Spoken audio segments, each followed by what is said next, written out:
amepandikizwa na shetani kiburi ndani yake, asiwe na hofu ya Mungu anayeweza kufanya lolote. Panahitajika nguvu za kiroho, panahitajika nguvu za kiroho. Nguvu za kiroho peke yake zinaweza kumfanya mtu ajue kuwa yuko Mungu mbinguni, yuko Mungu anayetawala juu ya wafalme wa dunia, yuko Mungu anayetawala juu ya wenye mamlaka, yuko mwenye mamlaka juu ya wenye mamlaka. Haleluya! Unajua kuna watu wana vile vile hawajui kwamba yuko tajiri kupita wao. Yaani wanasahau. Akishakuwa anamiliki ndege 5, anamiliki kampuni, anamiliki eka 10, anaona kwamba sasa yeye ndio tajiri.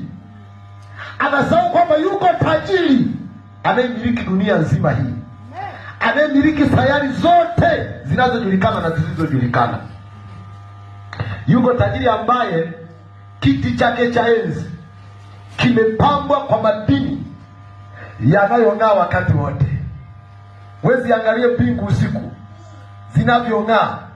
Mungu anasemaje juu ya mbingu? Anasema mbingu ni kiti changu. Haleluya! Wona kalia sofa lina masponji mabovu, alafu unaanza kujiona wewe tajiri. Wamemwekea mambao mabovu na matakataka, unajiona tajiri. Cheki kiti cha enzi cha Mungu.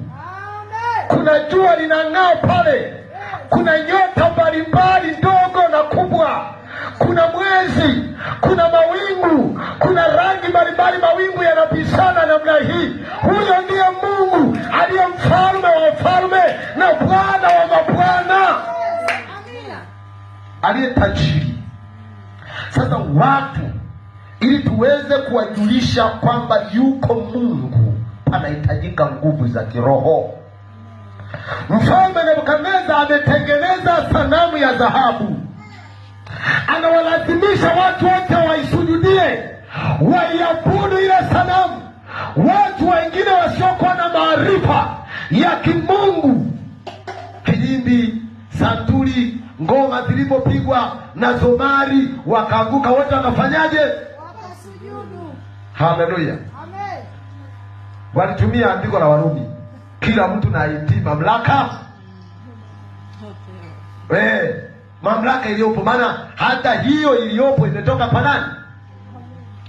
Walitumia hilo andiko, wakasujudia sanamu iliyotengenezwa na mwanadamu, wakamwacha Mungu.